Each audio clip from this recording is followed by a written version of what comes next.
Почитувани гледачи, во една од изминатите емисии бевме гости во Македонската опера и балет. Денеска заедно со суперзвездите ќе направиме уште една посета за да ги откриеме оние работи кои во минатата емисија не можевме да ви ги покажеме. Дечки, подготвени ли сте? Да. Ќе направиме ли убава, луда и незаборавна емисија? Да. Ајде, 3-4, Одиме во Македонската опера и балет, а вие, почитувани гледачи, доаѓајте по нас. Тргнуваме? Тргнуваме. Ајде, одиме. Како што е редот, почитувани гледачи, чекор по чекор, ете, дојдовме и до моментот да ви го представиме уметничкиот директор. До мене се наоѓа господинот Сони Петровски. Сони, добре дојде во Суперзвезда. Ви благодарам и вие добро дојдовте во Македонска опера и балет. Како сте? Одлично, работно, моментално има една убава представа, оре во Кршачка, така да ни го погодивте и правиот момент да ни дојдете на гости. Дојдовме овдека да ве фатиме разработени тоа под полна пара. Баш така, под полна пара. Морам да кажам дека сум воодушевен овдека, се прекрасно функционира кога е сето ова полно. Уживате ли вие во вашата работа? Како не, апсолутно. Иако јас сум тука многу кратко време, се повеќе навлегувам, иако и претходно нели ги следам представите кога можам, особено детските представи со своите дечиња доаѓам баш на вакви настани, така да има доста врска. За почеток да кажеме која е вашата професија. Вие сте композитор на сериозна музика? Да, јас сум композитор, не само на сериозна и на несериозна музика, на секаква музика. Да, претежно пишувам класична музика, иако сум пишувал и друг тип на музика. Популарна, нека народна музика, така. Меѓутоа секогаш во некаков уметнички стил.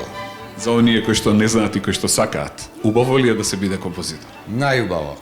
Има ли поубаво нешто на светот од компонирање музика? Може би има, не знам, но јас сум ја избрал таа професија, зашто композиторите најчесто имаат порив да создаваат музика. Кога нам ни се малку зборовите, ние тогаш им се препуштаме на тоновите, на нотите. А сега, почитувани гледачи, имам можност да ја представам Десанка Глигориевич, која што е оперски солист овдека во Македонската опера и балет. Здраво, Десанка, добре дојде во Суперзвезда. Здраво, благодарам на поканата, со задоволство ја прифатив. Добре ни дојдовте во Домот на уметноста, каде што ја негуваме операта и балетот. Прекрасно си поминуваме овдека и многу ми е драго што ќе имаме можност да поразговараме еве и со тебе. Многу деца сакаат да пеат. Пењето е според мене една од најубавите работи на светот, со оглед дека јас потекнувам од татко кој што со таа професија се занимава во животот, но за разлика од него, он е популарен, ти си пеач кој што ја представува ова другиот вид на сериозната уметност, би ја нарекол класичната уметност. Може ли да ми кажеш како е да се биде оперски солист? Значи, не би кажала дека е тешко како другите инструменти, како што вела дека е многу тешко, затоа што ништо што се работи со голема љубов не представува тежина. Секоја професија изискува нели многу образование, многу труд, многу посветена работа, но кога се работи со љубов, ништо не е тешко. Кога открити дека имаш талент? Кога почна да пееш? И јас потекнувам од музичка фамилија, значи имаме една традиција на негување од многу малечка. Значи бев инволвирана во музиката од својата 4-та или 5-та година и понатаму се дошколував и дојдов до местото тука на солист на Македонската опера и балет. И со големо задоволство ја работам оваа професија. Кога прв пат ти се запише во музичкото училиште? На своји 6 години го започнав музичкото образование, потоа нормално тоа процедурално како што се тера, нели, средно, факултет, магистарски студии надвор од Македонија и тука си денеска тука. Во Македонската опера и балет веќе 15 години работно искуство. Како е да се биде, значи, солист? Одлично предизвик е пред се, бидејќи не може секој да биде солист. Не само што треба да се поседува одредена техника на гласот, треба и да има многу други сегменти што треба човек да ги поседува за да може да биде солист. Така, колку е дарба од Бога, а колку е и вежбање во овој случај? За секој инструмент, за дури инструментот глас, гласните жици, не е само дарбата. Значи дарбата можеби и како спортистите исто така. На почетокот е многу релевантен, но понатаму со посветена работа и со труд се надградуваме и стануваме успешни. Како изгледа еден ваш работен ден, баш ме интересира? Еден работен ден Од раните утрински часови се го подготвувам гласот, го загревам, тоа значи постепено работиме партитури од различни изведувачи. Интересно што работиме многу различни јазици. Значи нашите представи не се само на македонски, него работиме на француски, на италијански, на германски, значи еден вид на полиглоти мора да бидеме. Колку и колку интересно, го разбирате ли тоа што го пеете на другите езици? Мора да се разбира. Ако не поседуваме значи можност да го разбираме, мора да најдеме соодветен превод на истото, да знаеме зашто пееме. Иначе не би имале емоција во тоа што го пееме. Се што се пее мора да се разбира зашто се пее, да биде целосно. Различни јазици па имаат и различни акценти, вие и тоа сето го вежбате? Да, мора да се поседуваат сите квалитети, да имаме една професионална изработка, солистичка изработка и солистичка партија. Сега кажи ми, во кои улоги си настапувала до сега? Па имам повеќе улоги, но мој главен дел на сцената на македонската опера е се детските проекти, за кои што сум многу благодарна и се пронаѓам целосно во нив. Сега, што е работата на уметничкиот директор? Еве да може да им го одоловиме ова прашање од поблиску на нашите гледачи. Една од потешките работи. Уметничкиот директор треба да ги смисли представите кои ќе одат на репертоар, какви представи ќе има за родители, какви представи ќе има за дечиња, кој све ќе учествува во тие представи, па треба да се организираат проби. Тоа е еден многу сложен процес во кој што чија организација учествува на голема екипа. За свето тоа да функционира, да тече без престанок. И мора сето тоа добро да се обмисли, да се погодат вкусовите на публиката, потребите кои што се во тој момент. Да, ние се грижиме за целата публика, бидејќи некоја публика повеќе сака опери, некои балети, некои сака детски представи, некои концерти, така што се грижиме сите вкусови да бидат задоволени. Што поточно е веќе превземете во поглед за најмладата публика, што има сега во моментов на репертоар и што би направиле како следен чекор да се збогати репертоарот за најмладите? Дечињата се една од нашите најбитни целни групи.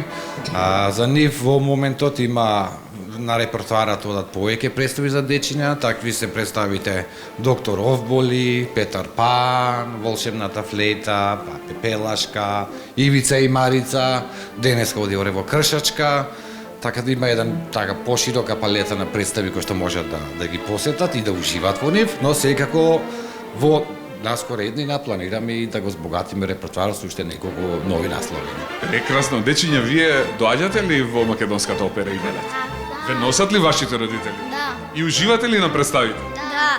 Ето од прва рака, значи сега дознавме дека тоа е токму така како што го говорите. Господин Сони, јас ви благодарам овдека за прекрасниот разговор и посакувам многу успех понатаму со вашата работа во македонската опера и балет и се надевам дека во скора иднина повторно ќе имаме можност да се сретнеме. Фала ви многу.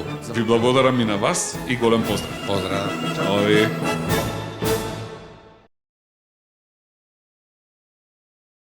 Како што и сами забележувате, почитувани гледачи, се наоѓаме на сцената во македонската опера и балет и на тоа она фамозната, главната, големата, најубавата и повторно во разговор со Евица. Евица, точно ли е дека македонската опера и балет има чудо од сцена? Точно така, имаме најголемата сцена на Балканот, можеме да кажеме. Она за само неколку минути може да се промени, да добие сосема нов лик. Точно, 79-та, кога изградиле словенците оваа фамозна и голема институција, направиле и внеле врна технологија. Тоа подразбира брзо менување на сцените меѓу другото. Имаме ротација која што може и ни дава можност сцените скоро за неколку минути да ги смениме. Од црно на бело, од црвено на плаво и така натака. Така, значи сега се наоѓаме токму на тоа чудо од сцена и може да кажеме дека прилично е голема, импресивна. Јас добро ја познавам оваа сцена со суперзвезда, овде имаме неколку пати. Наши гости, точно. Пати сме имале правени фестивали. Сакам да кажам дека сцената доаѓа во комплет со гледалиштето. Не само што има импресивна сцена, има и големо гледалиште. Колку гледачи собира во гледалиштето? Нашата голема сцена собира 813 гледачи. Нормално тоа е само за големата сцена. Ние имаме уште една сцена која што се вика мала сцена. Таа е со монтажно гледалиште и има можност да собере околу 150 до 200 гледачи во зависност од самата представа која што се дава на неа. Сакам да ви поставам уште едно прашање. вака кога ќе погледне човек од гледалиште, не го гледа оркестарот. Дечињата прашуваат каде е сместен оркестарот.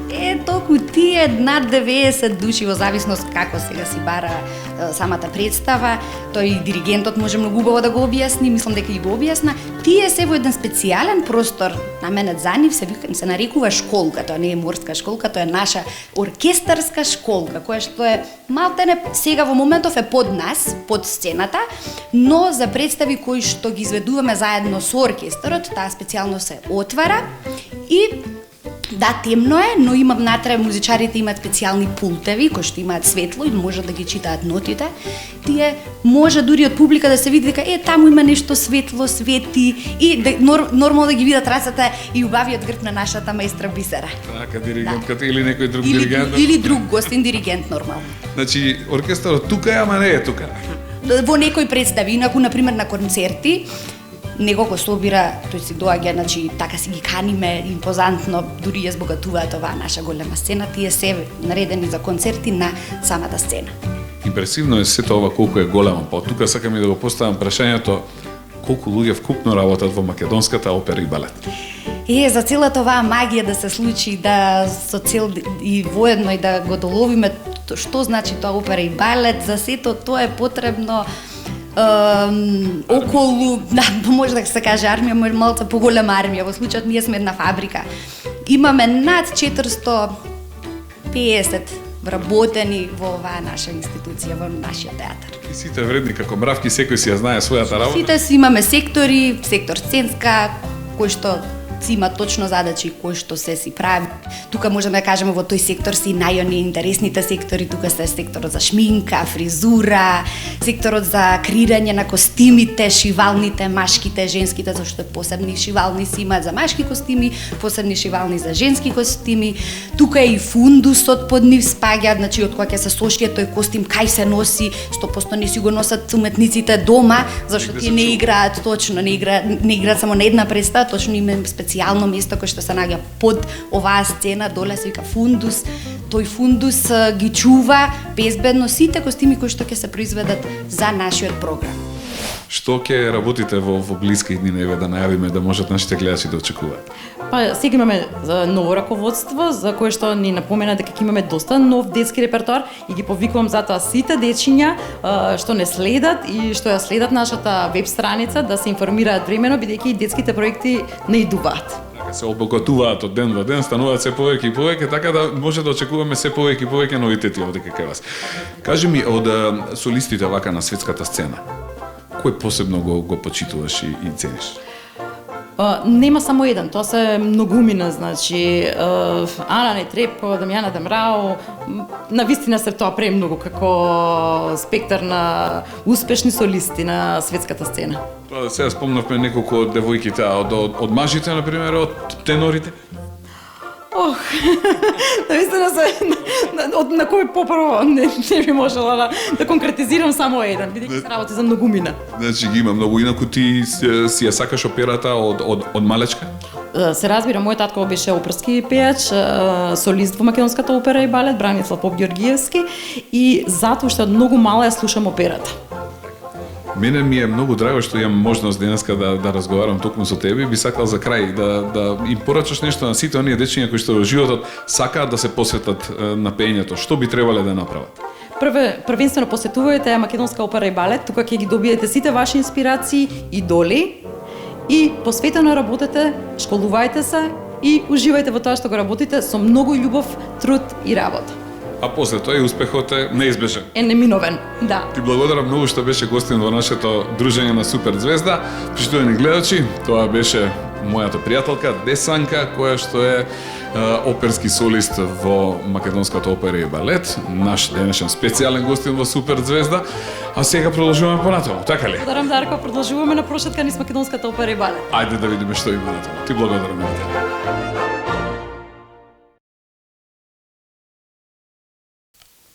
А сега, почитувани гледачи, имам чест и можност да ви представам еден прекрасен музичар, мој добар другар, господинот Мицко Дамјановски. Мицко, добре дојде во Супер Звезда. Добро ден, најдов.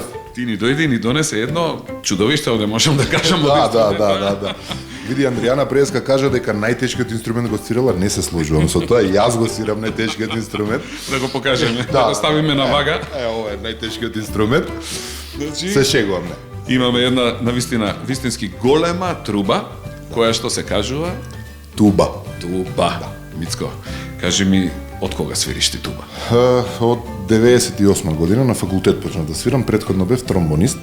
Тромбонот и тубата се сродни инструменти, па така на факултет одлучив да сменам малку на пониско да се спуштиме, нели? И од 98 година свирам туба, завршив на факултетот за музичка уметност, па потоа на дошколување во Брисел малку 3 години, па се вратив овде во Македонската опера и балет повторно.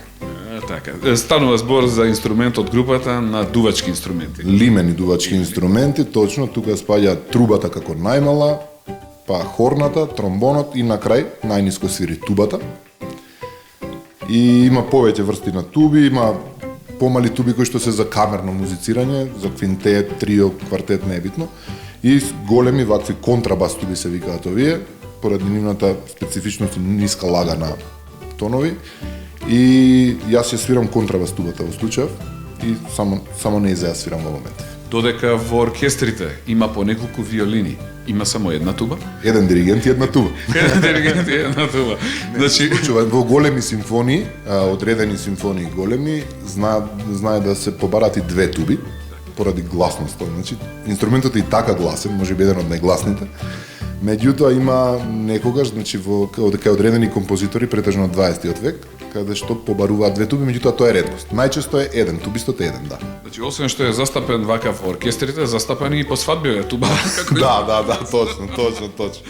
Точно, да. Повеќе жанрови на музика можат да се свират и на свадби, точно, со блек оркестар може да се свири. Така да. Па ние веќе имаме едно искуство заедничко, да кажам. Да. Така, од мојата свадба, да, не заборавам. Да, точно.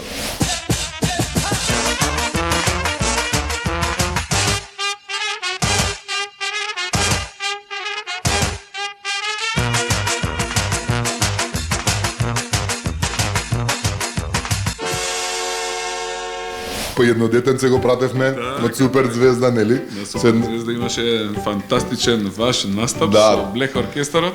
Песната што ја пееше Стефан Стефан, Младеновски. така, оро би заиграл, Да, така па, беше. дури го оставивме Па да, напред. сосема е доволно голема да го собери и Стефан натре.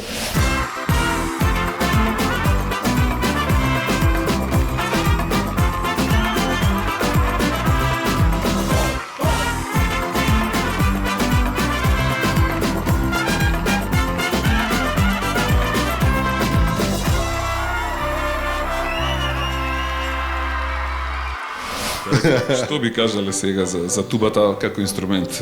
Еве да ја презентираме. Она е сепак тежок инструмент. Премногу тежок.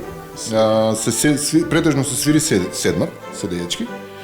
Иако има, значи, маршовски туби се викаат, претежно војните оркестри ги користат, кои користат или кајшеви, или на некој друг начин се прицврстени за телото, за да може да се маршира и да се свири. Ето тројца да го држат.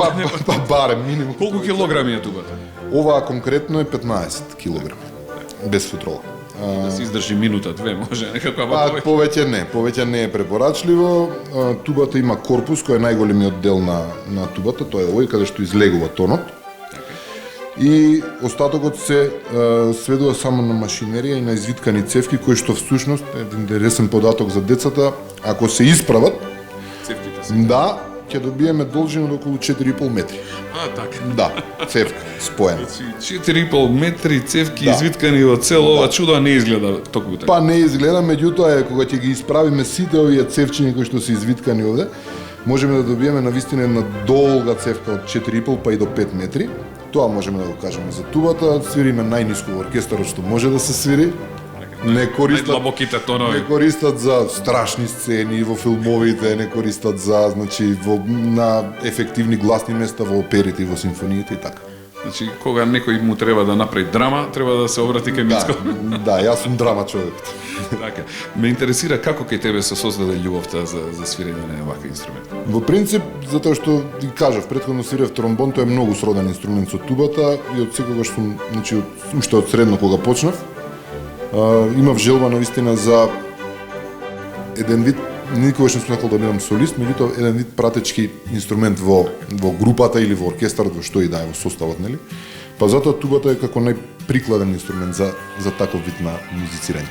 За оние кои што би сакале да почнат, кога е убав момент да се почне со учење? Пред 10 години не се препорачува поради развивање на дишните патишта, нели белите дробови, плуќата кај децата. После 10 години слободно можат да се обратат во Државното музичко училиште. Таму има супер професори, можат да почнат со работа, со изучување. Прво има мали, исто како кај виолината што има, значи мали инструменти за деца, и кај тубата има такви случаи. Тоа се еуфониуми, баритони, па потоа дури би свирале волку голема туба кога ќе пораснат. Мицко, уште едно прашање вака за крај, кога би се родил повторно. Повторно ли би ја избрал тубата? Може би поголема. Да си ми жив и здрав, ти благодарам многу. Фала на поканата. Што беше дел од ова наше денешно дружење. Се надевам дека и гледачите научија нешто и уживаа во овој наш прекрасен разговор.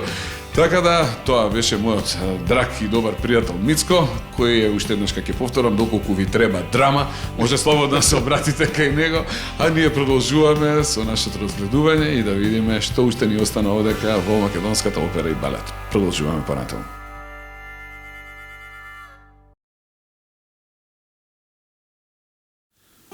А сега, почитувани гледачи, имам специјална чест да ви ги најавам Мими Попалексова Атанасовска, која што се наоѓа веднаш кај мене. Мими, здраво, добро да е во Супер Звезда. Мило ми е. И незиниот колега Игор Велановски. Мило ми е и драго. Исто и на мене, да сте живи и здрави. Вие сте, иначе, балетски играчи во македонската опера и балет. Еве би започнал од Мими, ки им дадеме предност на девојките. Мими, како е да се биде балерина? Тоа е тешко прашање. Во суштина е прекрасна. Значи, според мене нема поубава професија тоа да си еден балетски играч. Меѓутоа, има моменти кога е навистина тешко. Има моменти кога сето тоа бара една жртва, многу голема жртва. Меѓутоа, сето тоа на крај се исплати, ете вака, мали дечиња кога на крај на представа ќе ти аплаудираат, возрасни луѓе кога ќе дојдат да те честитаат, кога ќе ти речат дека си била прекрасна. Значи, со ништо на светов не би го сменила тоа што сум сега. Денеска јас бев сведок на многу дечиња кои дојдоа после представата и те гушкаа, се фотографираа со тебе. Навистина нема цена тоа што денеска го видов овдека на сцената по завршување на денешната представа. Сакам Игор да го прошам, Игор, како стана ти балетан? Сосема случајно да ви кажам, мојата професорка Елисавета Кушевска дојде во моето основно училиште каде што учев. Бираше повеќе момчиња, повеќе девојчиња, откриваше нови таленти. Еден од талентите бев и јас. Да, таа се уште ми ја дава поддршката, стално доаѓа на представи, ме бодри. Да. Поздравиме во овој момент господја Елисавета. Така. Кација заедно си партниравме додека учевме во средно, еве сега и во театар заедно си играме. Преубаво чувство да се запишуваат што повеќе момчиња, бидејќи навистина е убава професија. Дружење со многу другарчиња додека сте мали, шетање низ целиот свет. Таа комуникација уште трае со пријателите, навистина убаво чувство. А најголема благодарност е аплаузот кој ќе го добиеш од детската публика. Се посвети ли ти максимално на балетот? Вежбаш ли, се трудиш ли, даваш ли се од себе? Значи се трудам, давам све од себе, да бара голема одговорност, да бидеш психички и физички спремен, бидејќи искачаш на сцена, те гледа голема публика, не сме грешки да ти се случуваат. В принцип тоа е навистина тешка работа. Во кои представи си учествувал до сега? Па во сите представи што се во македонската опера и балет на репертоарот, во сите учествувам, во некој играм соло, во некој ансамбл. Навистина е голем предизвик да се игра. Кога душата ти игра од внатре, навистина е убаво да се игра. Кој ги шминка артистите и уметниците? Си имаме, како што кажа, во тој делот на сцената си има специјален тим, мејкап артисти, тоа се неколку луѓе кои што специјално точно знаат кој актер во која улога каква шминка треба да носи. Си имаат своји книги според кои си гледаат што како треба еден лик да изгледа, па дури кога ќе дојде гостин кој што првпат настапува на нашата сцена, си го сликаат токму преку тој да кажеме user manual. Ето така. Па се користат и перики во вашите представи? Точно се користат и перики, но Оделение посебно? Точно, има оделение, значи нашиот фризерски сектор, освен тоа што може да направи чуда од човечка коса, природна коса и прави на нашите, пример, тоа може да се види на перските представи, на балетските представи, главните солисти обично најчесто им се прават и фризури од нивната коса, но имаме некогаш налага костимографијата да се вметнат некои малце поимпозантни моменти во однос на тој дел од костимот, значи нашиот тим и е кадарен да направи перики специјални, како што ќе порача нормално костимографот, кој што е во координација со режисерот, ќе кажав претходно дека ние сме тука еден голем тим. И уште едно вака прашање при крај, дали сите овие сценски елементи, овие сценографии овде ги изработувате или некои готови ви ги носи од некаде? Ето така, како што имаме шминка, фризура, имаме и сликарски ателија, имаме дрводелски оделенија, значи толкому како што кажав, ние сме голема институција, една фабрика и ние тука се сами си правиме. Имате, значи, најразлични професии? Апсолутно, дури имам една чудна професија што мислам дека единствено дури кај нас ја има, значи освен тие што се сликарски ателија, значи сликари, декоратери, имам и бутафористи, се прават елементи како мртва природа која сликаат децата на ликовно. Ето така е тој на специјален начин знае да внетне елемент на сцена и ние да мислиме дека е толку реален, а всушност изработен од него. Мими, каде се наоѓаш ти себе си во која представа? Јас тоа многу пати го имам кажано, мене омилена представа ми е Ромео и Јулија. Значи јас сум играла таа представа од дете и многу ми е криво за тоа што не одиве повеќе на репертоарот на македонската опера и балет, меѓутоа се надевам дека во иднина ќе се направи една реобнова на таа представа. Али дефинитивно се наоѓам во улогата на Јулија. Јас сум одиграла безброј представи, и први улоги, и стакнато солистички улоги, меѓутоа таа така ми лежи некако на срце. Така, Игор, сакам да те прашам колку време се подготвува една представа? Една представа се подготвува, еве, например, месец дена, за да искочиш квалитетно да изиграш на сцената, доволно е месец и минимум, да, минимум. Секој дневна работа. Мими, што ќе кажеш ти вака за балерините? Ајде да ги поттикнеме дечињата кои што сакаат да станат балерини. Што треба тие да сторат? Тие едноставно треба да имаат желба. Значи желбата ако е присутна, ако е тука, мислам дека од таму потикнува и таа мотивација, таа работа, значи тоа е најбитно. Значи доколку ја имаш желбата и доколку немаш толку големи предиспозиции да бидеш балерина, мислам дека се може со работа да се направи, бидејќи стално нели како зборуваат 90% е работата, 10% е талентот. Значи, навистина се чувствуваме сите денеска како Алиса во земјата на чудата. Интересно и убаво ли е да се работи во македонска опера и балет? Па, спомнав и претходно, убаво да си ја сакаш својата работа, јас го сакам тоа што го работам. Самата институција те инспирира и не можеш поинаку да реагираш. Самата институција ти дава некаква акција и ти со тоа и враќаш. Така да задоволство е да се работи во ваква една институција. Задоволство и дури со задоволство и го правам и овој муабет, затоа што баш ета така тие моменти што треба да си тука за да ги доживееш. И не случајно викаме чувството во живо. Кај нас се одвива во живо. Се пее во живо, се игра во живо, се свири во живо. Цел процес се одвива во живо. Ако се сгреши, нема простор да се поправи, затоа и нема простор за правење грешки. Нема простор за правење грешки, но и да се направат, тие не се ни приметуваат. Во случајот затоа што, како што кажав, македонската опера и балет е професионален театар, спаѓаме во таа група на професионални театри, ние сме реномирана институција. И кај нас не случајно некогаш и настаните и се повторуваат, тоа значи дека ако го имаме едниот ист наслов, чувството никогаш не е исто. Чи да дојдете два пати да гледате еден ист наслов, нема исто да си поминете. Наредниот вториот пат ќе биде сосема нешто друго сте открили. Ти благодарам многу што ни помогна да го организираме цело ова дружење. Ти благодарам што уште од старт застана зад идејата Суперзвезда да снимате една прекрасна емисија овде. И фала ти за целото време што ни го посвети. Благодарам и вас. Поздрав и се гледаме во некоја народно издание, дали во наша емисија или на ваша представа, ние повторно ќе дојдеме. Ние ве чекаме. Фала ти многу. Фала. Тоа беше се за денес, почитувани гледачи. Се надевам дека уживавте во ова издание на емисијата Суперзвезда и дека конечно видовте што се крие македонската опера и балет. Дечиња, како си поминавте тука? Беше ли убаво?